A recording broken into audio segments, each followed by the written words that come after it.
Hello, good evening. How are you all? I hope you all must be doing well. चलिए आज हम लोग आपके लिए एक बहुत ही शानदार वीडियो लेकर आया हूँ जीबी शाह पर। जीबी शाह का बहुत ही खूबसूरत प्ले है, एक बहुत ही बेहतरीन प्ले है कैंडिडा, जो कि मॉडर्न लाइफ स्टाइल्स को पूरा शो करता है, कैसे जो है हम लव ट्रायंगल को दिखाता है, ये सारा कुछ हम इस वीडियो में देखेंगे। कैंडिडा के कैरेक्टर्स को देखेंगे, उसमें क्या थीम्स इन्होंने यूज किया है। जीबी शाह का के बारे में हम लोग पहले जानेंगे, जीबी शाह की लाइफ के बारे में जानेंगे, कहाँ पैदा हुए, कौन से अवार्ड मिले। ओनली राइटर हैं जिनको एक अवार्ड जो है मिला है, और ओनली राइटर हैं जिनको नोबेल प्राइज भी मिला है, तो वो भी जानेंगे ऐसा कौन सा अवार्ड है जो केवल एक ही मात्र राइटर हैं जिनको दोनों अवार्ड मिले हुए हैं। तो ये सब कुछ जानेंगे। आइए तो वीडियो की शुरुआत करते हैं हम लोग। क्लास आज हमारी जो है वो जॉर्ज बर्नार्ड शाह पर है। इनका पूरा नाम है George Bernard Shaw, GB Shaw. इनको शॉर्ट में हम लोग बोलते हैं जीबी शाह। तो जीबी शाह साहब हमारे जो हैं, इनका पूरा नाम है जॉर्ज बर्नार्ड शाह। तो यहाँ पर आप देख सकते हैं George Bernard Shaw who was born in 1886 and died 1950। तो आइए हम इनकी लाइफ को देखते हैं, then we will have his play Candida. तो चलिए स्टार्ट करते हैं। Born 26 July 1856 in Dublin Ireland. Irish थे, डबलिन आयरलैंड में इनका जन्म हुआ था। इनकी माँ बहुत ही इंटेलेक्चुअल थी, म्यूजिशियन थी, और काफ़ी म्यूजिक उनको सुनना पसंद था। और फादर भी इनके काफ़ी इंटेलेक्चुअल थे, तो काफ़ी पढ़ी लिखी फैमिली से बिलोंग करते थे। हिज फादर जॉर्ज कारसा, इनके पिताजी का नाम जॉर्ज कारसा था, was a failed corn merchant and alcoholic. थोड़ा सा एल्कोहलिक थे, मर्चेंट जो है थे, मतलब बिजनेस फेल हो गया। इनकी माँ लेकिन जो थी Lucinda Elizabeth girly Shah, was singer, एक सिंगर थी, म्यूजिक एंड म्यूजिक टीचर, और म्यूजिक टीचर थी। और ये शाह के अंदर भी हमें देखने को मिलता है, शाह भी कहीं ना कहीं म्यूजिक को बहुत पसंद करते हैं। लेकिन फिलहाल शुरुआत से अगर देखें तो Shah dislike formal schooling and educated himself at the national gallery in London. तो भाई शुरुआत से ही जो हमारा स्कूलिंग होती, नॉर्मल स्कूलिंग होती है ना, वो इनको पसंद नहीं था। और ये क्या करते थे, लंदन गैलरी में ही जा करके अपने आप को, नेशनल लंदन गैलरी में अपने आप को सिखाते थे वहाँ पर। After moving to England in 1876, तो आयरलैंड से ये लोग 76 में चले गए, कहाँ पर, लंदन चले गए, वहीं पर शिफ्ट हो गए। और वहाँ की गैलरी में जो है ये जा करके क्या करते थे, ये जा करके बेटा अपने आर्ट्स को सीखा करते थे। इनका इंटरेस्ट नहीं था खास करके पढ़ाई लिखाई में, लेकिन इनका साहित्य में बड़ा इंटरेस्ट था। जीबी शाह, बर्नार्ड शाह साहब एक ऐसे हैं जो अपने आप को मतलब घोषित कह सकते हैं, बहुत बड़े प्लेरिट भी कहते हैं। शेक्सपियर जैसे लोगों को तो कुछ मानते नहीं, कहते हैं शेक्सपियर बिल्कुल ढंग का प्ले शेक्सपियर ने नहीं लिखा है अपने आप को बहुत ज़्यादा, क्योंकि मोर देन 56 प्लेज इन्होंने लिखे हैं, तो इसलिए शायद अपने आप को ज़्यादा बड़े प्लेरिट्स ये खुद कहा करते थे। फिलहाल डाइड ऑन नवंबर 2 1950, 2 नवंबर 1950 को इनकी डेथ हो गई। 94 ईयर्स के थे, हार्वर्ड शायर इंग्लैंड में। तो ये तो रहा कुछ इनकी लाइफ के बारे में, बर्थ के बारे में। अब हम इनके लिटरेरी करियर के बारे में बात करेंगे, इनके अर्ली फेज के बारे में बात करेंगे कि अर्ली फेज इनके लाइफ का क्या रहा है। तो चलिए विदाउट गेटिंग डिलेड हम चलते हैं अर्ली फेज में, देखते हैं इनके लाइफ में, लिटरेचर में क्या हुआ है। तो शुरुआत कहाँ से की कैरियर का, बहुत सारे क्वेश्चंस आते हैं, बहुत सारे आथर्स के बारे में, राइटर्स के बारे में आते हैं कि उनका कैरियर कहाँ से शुरू हुआ है, लिटरेरी कैरियर। मतलब ऐसे कैरियर तो नॉर्मली बहुत सारा लोग शुरू करते हैं, कोई मर्चेंट रहा, कोई कहीं नौकरी की, कोई कहीं। लेकिन लिटरेरी कैरियर की बात करें तो he started as a novelist, novelist के तौर पर स्टार्ट किए, लेकिन आज हम उनको जानते हैं कैसे, एज अ ग्रेट ड्रामेटिस्ट के रूप में, प्लेरिट के रूप में, one of the greatest dramatist and प्लेरिट। ठीक है, इनकी 5 नॉवेल्स आती है शुरुआत में। इमेच्योरिटी इनकी है, एंड द इरेशनल नॉट है, और 2-3 और हैं इनकी। None of which gained much recognition initially, तो इनको कोई ज़्यादा पॉपुलैरिटी शुरुआत में मिलती नहीं है। ठीक है, फिलहाल इनको छोड़ दीजिए, ड्रामा में आ जाते हैं ये, और gained fame as a drama critic, drama critic के रूप में शुरुआत में इनको थोड़ा सा नाम मिलता है, एंड पब्लिक स्पीकर के रूप में, specially on social and political issues. तो सोशल और पॉलिटिकल इश्यूज पर ये काफ़ी बोला करते थे, वहाँ से इनको काफ़ी जो है नाम मिला, काफ़ी फेम मिला। तो इनका भी इंटरेस्ट हुआ, थिएटर की तरफ मुड़ गए। पॉलिटिकल एंगेजमेंट की बात करें तो पीछे हमने एक वीडियो में अभी बताया था आप लोगों को कि फेबियन सोसाइटी जो थी उसके मेंबर ये भी थे हमारे। ठीक है, फेबियन जो है सोशलिस्ट लोगों का एक सोसाइटी था। तो socialist group advocating gradual reforms rather than revolution. जो फेबियन सोसाइटी था एक ऐसा सोशलिस्ट ग्रुप था जो मानता था कि रेवोल्यूशन करने से नहीं बल्कि धीरे धीरे रिफॉर्म होता है, समाज में धीरे धीरे सुधार होता है, एकाएक सुधार नहीं होता है। ठीक है, ये क्या थे? Strong believer in socialism, humanism and rationalism. तो इनका ज़्यादा विश्वास था सोशलिज्म में, ह्यूमनिज्म में और रैशनलिज्म में, तीनों चीज़ में इनका काफ़ी गहरा जो है विश्वास था। राइटिंग स्टाइल की बात करें तो he used drama as a platform for social critic. तो सोसाइटी में रिफॉर्म लाने के लिए ड्रामा को इन्होंने एक हथियार बनाया कि ड्रामा को हम अच्छे से यूज कर सकते हैं सोसाइटी सोशल इश्यूज को जो है सामने लाने के लिए। इनकी जो स्टाइल है वो हम सावियन विट कहते हैं भाई, बहुत ही ये फेमस टर्म है, ध्यान रखिएगा।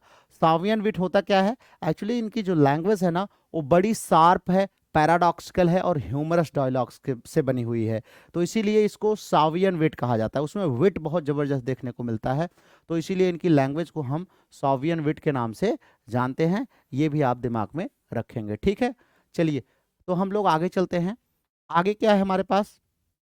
अब हम इनके प्लेज की कैटेगरीज को देख लेते हैं कि इनके प्लेज जो है, मेजर वर्क्स जो हैं वो कैसे कैसे डिवाइड किए गए हैं। तो इनके प्लेज में अगर हम बात करें तो इनके प्लेज को दो कैटेगरीज में बांटा गया, one is the pleasant and another is unpleasant. तो प्लेजेंट अनप्लेजेंट जो इनकी है, कई बार ये पूछता भी है। तो अनप्लेजेंट जो है 1898 में ये कलेक्शन आया था, इसमें कुछ प्लेज शामिल किए गए थे। वो कौन कौन से प्लेज थे? और उनमें कुछ प्लेज तो बहुत बेहतर हैं। अनप्लेजेंट, अनप्लेजेंट में एक है बिडोवर्स हाउस। बिडोवर्स हाउस ये बहुत फेमस है, बिडोवर्स हाउसेस। द फिलैंडरर ये भी काफ़ी फेमस है। इनके सारे मतलब मान के चलिए 25-30 प्ले आपको याद रखने पड़ते हैं, आपको याद रखना भी चाहिए। मिसेस वायरन्स प्रोफेशन उस समय तो इतना फेमस हुआ था कि जो प्रोस्टिट्यूशन था ना उस समय, deals with prostitution and social hypocrisy, कि जो प्रोस्टिट्यूशन है और जो हमारे यहाँ समाज में एक प्रकार का कह सकते हैं आडंबर है, पाखंड है ना, उस पर बहुत भयंकर कमेंट इन्होंने किया हुआ है। ये एक सोशल इशू प्रोस्टिट्यूशन को अपने मिसेस वारन्स प्रोफेशन में उठाया है। तो आपको एक्चुअली क्या है, इनके नॉवेल्स जो है वो सोशल इश्यूज को उठाती है ना, तो क्वेश्चन भी वहाँ से बनता है कि the problem of prostitution of the age was the issue was raised in which of the drama of GB Shaw. तो आपको याद रहना चाहिए कि प्रोस्टिट्यूशन वाला जो मैटर था वो मिसेस वायरन्स प्रोफेशन में जो है यहाँ पर दिया गया था। हालांकि जब हम लोग जीबी शाह को डिटेल में पढ़ते हैं तो ये सारी चीज़ें आपको वहाँ पे बताई जाती हैं, ठीक है। Now we have plays pleasant. Pleasant में इनके कुछ इंपॉर्टेंट प्लेज जो हैं उसको देख लेते हैं। तो arms and the man, graduation और मास्टर्स लेवल तक आते आते नॉर्मली इनका आर्म्स एंड द मैन बच्चों को मिल ही जाता है। कहीं कहीं हो सकता है ना मिले, दैट्स अनदर थिंग, लेकिन मिल ही जाता है। Arms and the man satirizes romanticism notions of war. ये वॉर का एक प्रकार से इन्होंने जो है वार का एक जो शिवैलरिक एंड रोमांटिक नोशन हमारे दिमाग में होता है ना उसको क्रिटिसाइज किया है। बहुत ही अच्छा प्ले है इनका आर्म्स एंड द मैन, ठीक है। उसमें एक करेक्टर आता है कैप्टन ब्लंट्सली, जिसको जो है चॉकलेट क्रीम सोल्जर बोलते हैं, काफ़ी फेमस ये इनका प्ले है। कैंडिडा है बेटा, कैंडिडा अभी आपको जो पढ़ना है that is completely on love triangle. अभी मैं यही बताऊंगा, उसमें जो 3 करेक्टर्स हैं ना, मार्च बैंक है और उसके बाद उसका जो पति है कैंडिडा का, और ये तीनों कैसे लव ट्रायंगल। एक यंग 18 साल का लड़का है, वो पोएट है, राइटिंग लिखता है एंड ही इज़ कैंडिडा की ब्यूटी एंड हर चीज़ से बहुत अट्रैक्टेड है।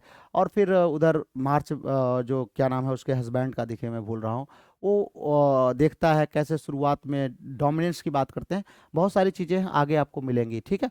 Deals with idealism versus realism. यहाँ पर जो आइडियलिज्म होता है और जो रियलिज्म है ये दिखाया है कि आइडियलिज्म क्या होता है और रियलिज्म क्या होता है, दोनों में बड़ा डिफरेंस है। दोनों को यहाँ पर स्पष्ट तौर पर दिखाया है, तो इसको हम लोग डिटेल में पढ़ेंगे। इसमें हम लोग यही पढ़ेंगे। द मैन ऑफ डेस्टिनी की बात करें तो it a short play featuring Napoleon. तो द मैन ऑफ डेस्टिनी में नेपोलियन के बारे में, नेपोलियन का इंट्रोडक्शन यहाँ पर उन्होंने दिया है, नेपोलियन के बारे में चर्चा करी है, छोटा सा प्ले है।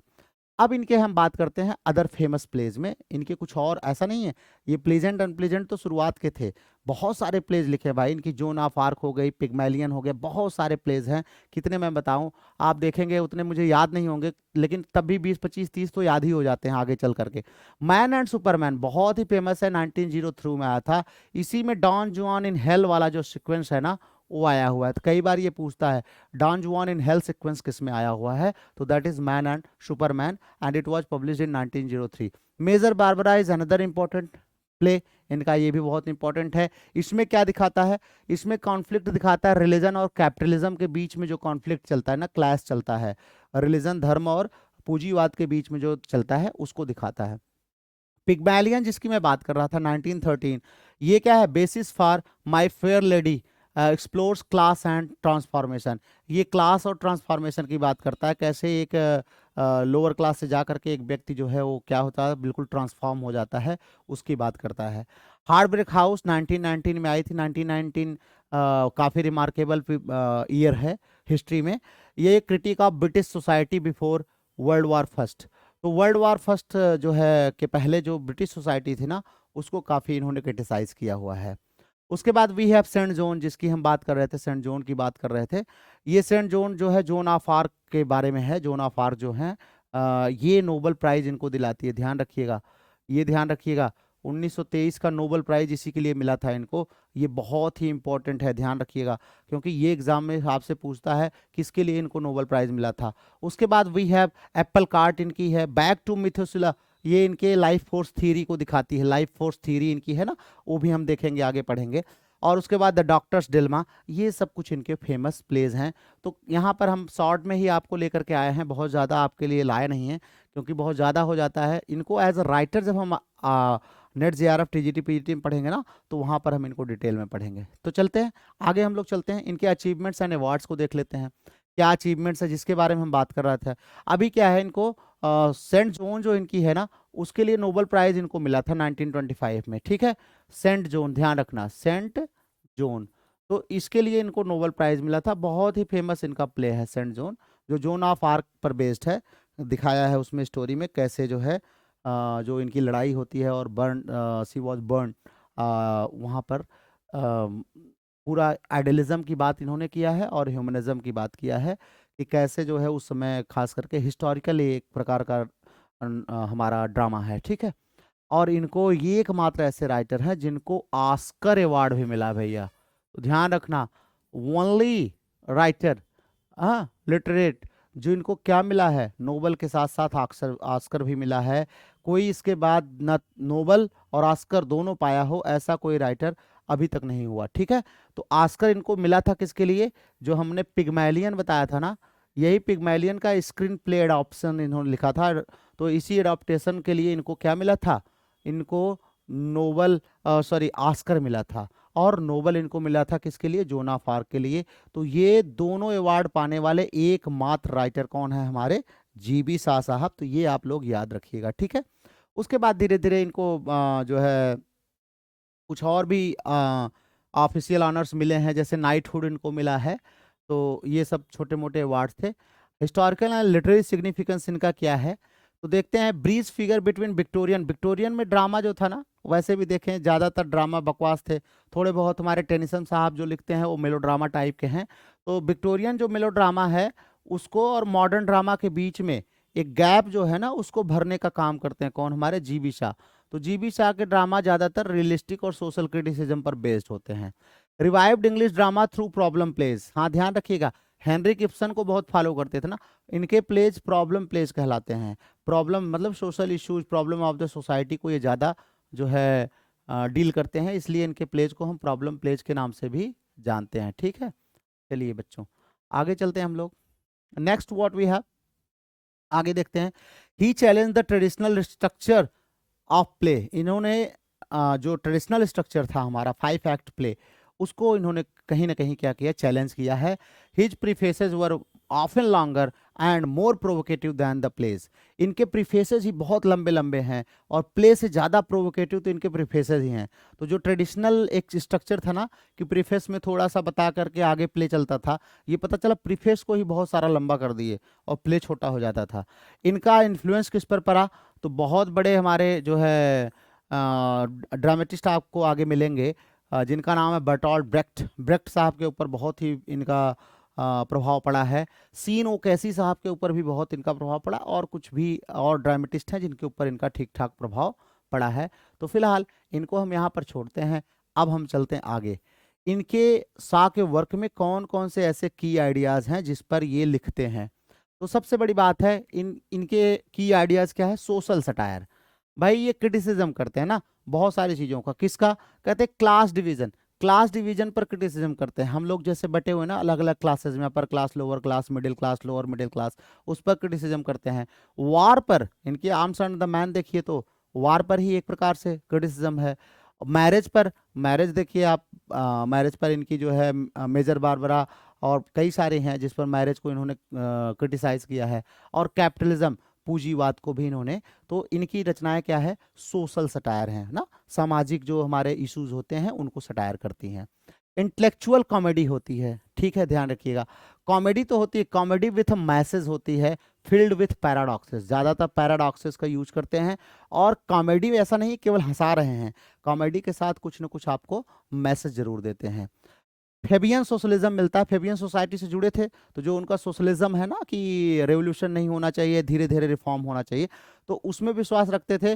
तो इसीलिए इनके प्लेज में आप देखेंगे तो advocated gradual reform, gradual reform की बात करते हैं। और वुमेन्स राइट की बात करते हैं, वुमेन्स राइट के बारे में बात करते हैं। एंड इक्वालिटी, और कहते हैं क्या होनी चाहिए? इक्वालिटी होनी चाहिए हमारे सोसाइटी में। लाइफ फोर्स फिलॉसफी, हमने आपको बताया था ना इनकी मैन एंड सुपरमैन जो है वो लाइफ फोर्स फिलॉसफी के लिए, और बैक टू मिथुसुला जो है ये दोनों जानी जानती है। तो belief in evolution of human consciousness, इनको बिलीफ है ह्यूमन कॉन्शसनेस कैसे जो है एवोल्यूट हुआ है उसको बताते हैं ये। और मैन एंड सुपर में यही लाइफ फोर्स थ्योरी दिखाया है कि मैन और सुपरमैन में डिफरेंस क्या है। हम सब अपने आप में सुपरमैन हैं, वो भी इन्होंने बताया है। क्रिएटिव इवोल्यूशन की बात करते हैं, जिसमें ये हेनरिक बर्गसन की फिलॉसफी से काफ़ी ज़्यादा प्रभावित थे। तो इनका क्रिएटिव एक इवोल्यूशन है, ये भी आप ध्यान रखिएगा। इस पर भी इनके प्लेज में ये सब आइडियाज़ हमें प्रायः मिलते हैं। ठीक है, चलते हैं आगे। अब हम इनके बारे में बेटा कुछ इंपॉर्टेंट फैक्ट्स देख लेते हैं। क्या है important facts? Important facts about George Bernard Shaw. He was self educated genius. भाई हमने आपको बताया था ना कि पिताजी थोड़े से ड्रिंकर थे और उसके बाद ड्रिंक वगैरह करते थे, माताजी म्यूजिक टीचर थी, बहुत ज़्यादा वो था नहीं। और फिर डबलिन से चले आए जो है यहाँ पे लंदन शिफ्ट हो गए।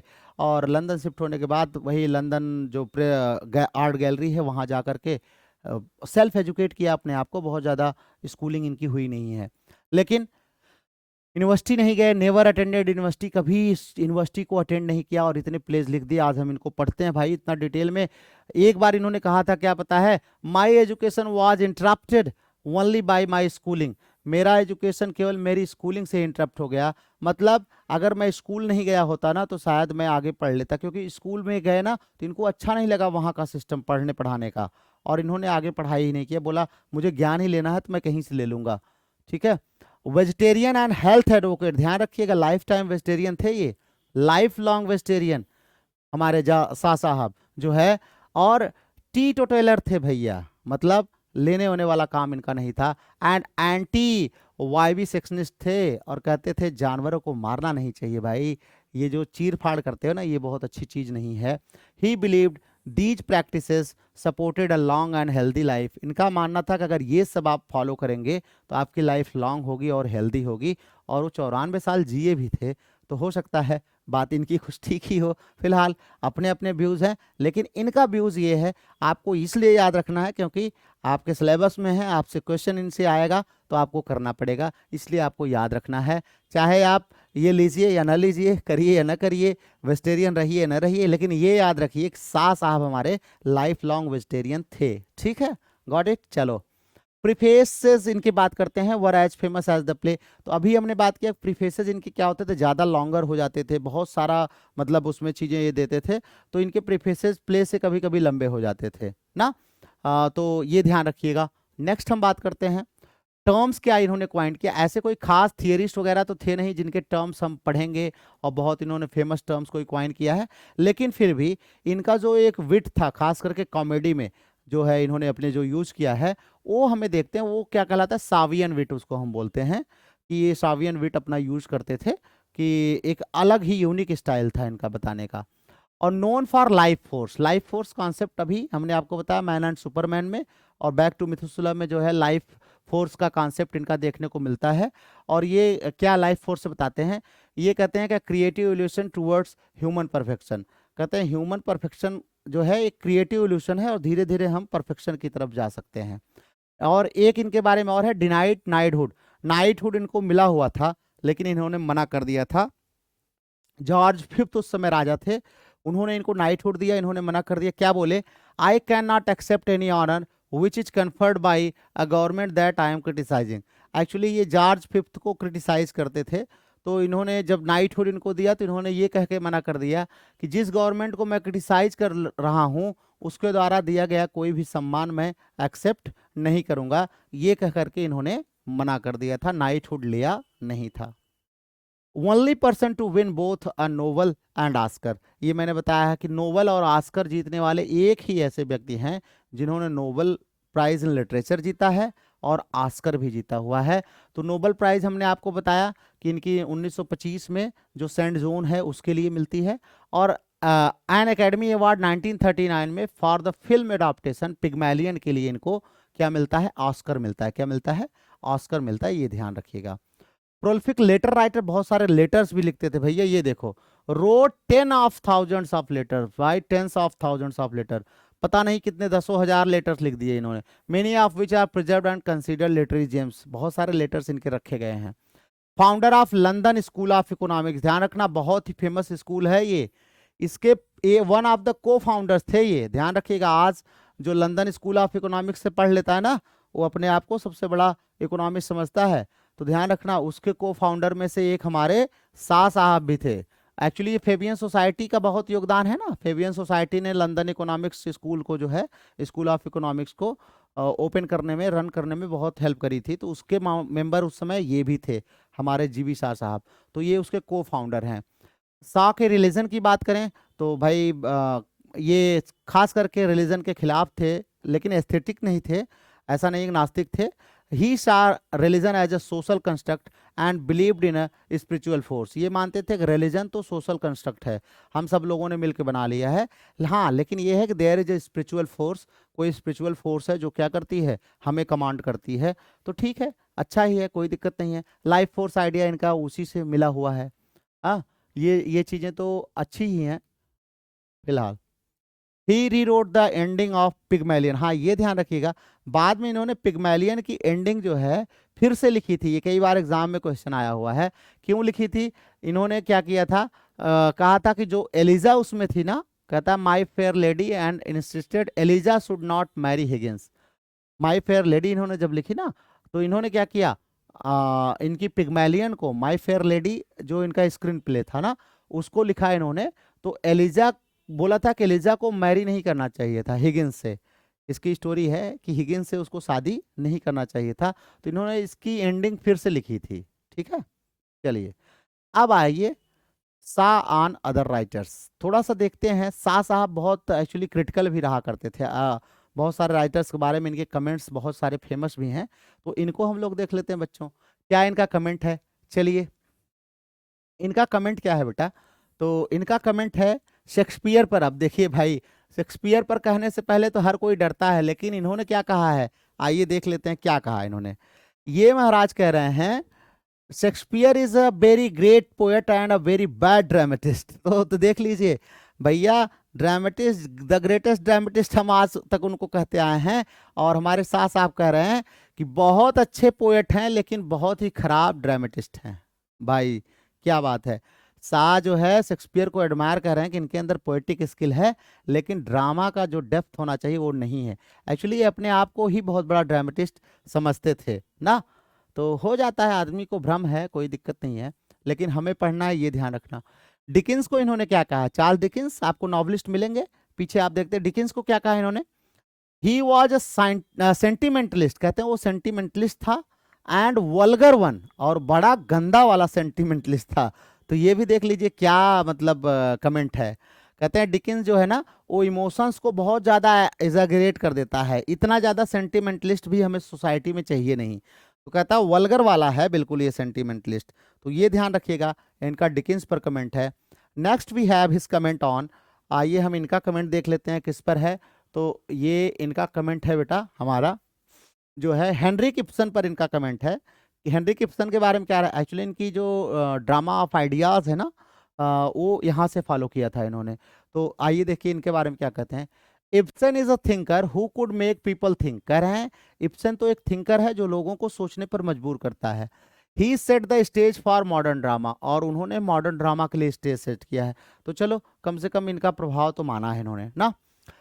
ऑस्कर वाइल्ड को क्या कहा है, कहता है wild was a charmer. Wild तो एक चार्मर था, जादूगर था, डैंडी था, अविट था, but not a serious thinker.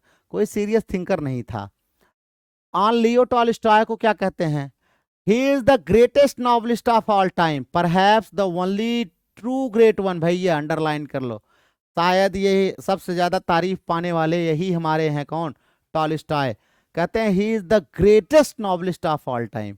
तो ये सब कोटेशंस आपसे एग्जाम्स में बेटा पूछ लेता है, तो इनको जरूर आप पढ़ लीजिएगा। उसके बाद इनका अगला है ऑन मिल्टन। मिल्टन पर इनका आता है बेटा, तो देख लेते हैं मिल्टन पे क्या कह रहे हैं। मिल्टन को कह रहे हैं कि Milton wrote poetry to the glory of God and the damnation of man. कह रहे हैं मिल्टन ने पोएट्री लिखी है ईश्वर के प्रशंसा के लिए और आदमी के डैमनेशन के लिए। तो ये ध्यान रखिएगा, ठीक है। मतलब उनकी जो रिलीजियस आइडियलिज्म था वो बिल्कुल इनकम्पिटेबल था ह्यूमनिस्टिक वैल्यू के लिए। मतलब ईश्वर को ज़्यादा वो प्रेफर करते थे और ह्यूमनिस्टिक वैल्यूज को ध्यान नहीं देते थे। उसके बाद वर्ड्सवर्थ को इन्होंने क्या कहा है, Wordsworth is the best poet of the worst line. लो भैया, कहते हैं बहुत अच्छे पोएट हैं बहुत खराब लाइनों के, बहुत खराब लाइन के बहुत अच्छे पोएट हैं। कौन, वर्ड्सवर्थ। तो ये ध्यान रखिएगा, ये सब कमेंट है। बायरन को क्या कहते हैं, Byron was only half a poet, the other half was a seer pose. भाई येलो, कह रहे हैं कि बायरन क्या थे, आधे ही पोएट थे, आधा तो दिखावा करता था, बाकी और कुछ नहीं था। आंट सैमुअल जॉनसन को क्या कहा इन्होंने, he talked for victory rather than truth. कहता है वो विक्ट्री के लिए ज्यादा बात करता है, ट्रूथ कम बताता है। मतलब उसकी स्टाइल क्या है, थोड़ी सी डॉगमेटिज्म वाली स्टाइल है, जो विक्ट्री को ज्यादा सेलिब्रेट करता है और रियलिटी को कम बताता है। गेटे को क्या कहा इन्होंने, गेटे को कह रहे हैं a colossal intellect but emotionally second rate. कह रहे हैं बहुत बड़ा इंटेलेक्चुअल आदमी लेकिन इमोशनली बिल्कुल सेकंड रेट आदमी था। ये किसके बारे में कहा है, गेटे के बारे में कहा है। तो भैया ये तो कुछ ऐसे कमेंट हैं जो कि आपको क्या करेंगे, सा के बारे में आपको जानने ही होंगे। बड़े इंपॉर्टेंट ड्रामेटिस्ट हैं, बहुत ज़्यादा इनसे क्वेश्चंस आपके net JRF TGT PGT level पर आता है बेटा ना। तो चलिए फिलहाल अभी आपको मैं बस इतना इसलिए बता रहा हूँ कि थोड़ा सा आपको इनके बारे में आइडिया लग जाए, क्योंकि हम अगले आगे जो है इनके कैंडिडा प्ले को जब पढ़ेंगे ना, तो ये सारी चीज़ें आपको वहाँ पर देखने को मिलेंगी, थोड़ा सा कोरिलेट आप कर सकते हैं। दूसरे राइटर्स ने कुछ इनके ऊपर जो कमेंट किया उसको देख लेते हैं। जैसे टी.एस. इलियट साहब क्या कहते हैं, टी.एस. इलियट इनको कहते हैं he is the most remarkable writer of the English stage since 17th century. ये कह रहे हैं इंग्लिश स्टेज में अगर 17th सेंचुरी से देखें, मतलब 17th सेंचुरी में हमारे आते हैं ना ये जो शेक्सपियर के बाद के जितने हैं, तो 17th सेंचुरी में कह रहे हैं तब से अगर हम देखें his ideas are not always to be taken seriously. कहते हैं वो सबसे अच्छे राइटर हैं लेकिन इनके सभी आइडियाज को हमेशा आपको सीरियसली लेने की जरूरत नहीं है, ये भी कहते हैं। वर्जीनिया वुल्फ क्या कहती हैं इनके ऊपर, वर्जीनिया वुल्फ कहती हैं he is like a bright light that shows every crack in the wall. कहता है एक ऐसी लाइट है ब्राइट जो दीवार में जितने क्रैक है सबको दिखाती है, लेकिन बट लीव्स द हाउस अनबिल्ट। लेकिन घर को बिना बनाए चली जाती है, मतलब रिपेयर नहीं करती है, मतलब प्रॉब्लम दिखा देती है लेकिन प्रॉब्लम को सॉल्व नहीं करती है। ऑस्कर वाइल्ड क्या कह रहे हैं, he has no enemies but is intensely dislike by his friend. ये कह रहे हैं कि उनके पास कोई एनिमी नहीं था लेकिन उनके दोस्त ही उनसे नफरत करते थे। भाई वाइल्ड के ऊपर बहुत भयंकर कमेंट किया था ना, वाइल्ड को क्या कहा था, ऊपर देखते हैं वाइल्ड के बारे में यहाँ कमेंट था जो है। वाइल्ड को इन्होंने क्या कहा था, ये he was a charmer dandy avid but not a serious thinker. तो वाइल्ड भी कहाँ मौका चूकने वाले थे। वाइल्ड ने क्या कहा, वाइल्ड ने कहा ही हैज नो एनिमीज, इनके कोई दुश्मन नहीं थे लेकिन सारे दोस्त ही क्या थे, इनको नापसंद करते थे। मतलब इनके दोस्त ही इनको पसंद नहीं करते थे, मतलब दोस्त ही इनके दुश्मन थे। उसके बाद H.G. वेल्स ने क्या कहा है, the most incorrigible of all socialist and the most delightful of all pessimist. तो इनको सभी सोशलिस्ट में सबसे ज़्यादा इनकरेक्टेबल बताया है, कि जिनको करेक्ट नहीं किया जा सकता, और डिलाइटफुल ऑल ऑफ पेसिमिस्ट, और सभी पेसिमिस्ट में सबसे ज़्यादा डिलाइटफुल इनको बताया है। तो मतलब इनके फेलो ट्रैवलर थे जो है, और थोड़ा सा मजाक भी किया करते थे, इनके साथ एच.जी. वेल्स आते जाते रहते थे, घूमते रहते थे।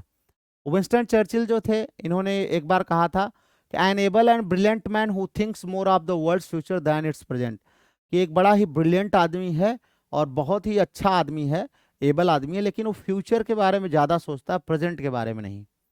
जीके चेस्टरटन साहब कहते हैं सा इज लाइक द एथीस्ट, सा एक ऐसे एथीस्ट की तरह है who reads the Bible more than the bishop, जो है बाइबल को ज्यादा पढ़ता है, बिशप को कम पढ़ता है। ऐसे एक जो है क्या है, एथीस्ट हैं, एक नास्तिक हैं, कि बिशप से ज्यादा वो बाइबल, मतलब जितना बिशप नहीं पढ़ता है बाइबल को ना, उससे ज्यादा बाइबल ये पढ़ लेता है। मतलब इनके रिलीजन पर कहीं ना कहीं कमेंट किया है कि रिलीजियस हैं बहुत ये, लेकिन दिखाते हैं कि हमारे पास रिलीजियस, मैं रिलीजियस नहीं हूँ। एजरा पाउंड ने क्या कहा है, Shaw is all conscience and no art, कह रहे हैं सा के पास सब कुछ है, सब पता है, लेकिन कोई कला नहीं है।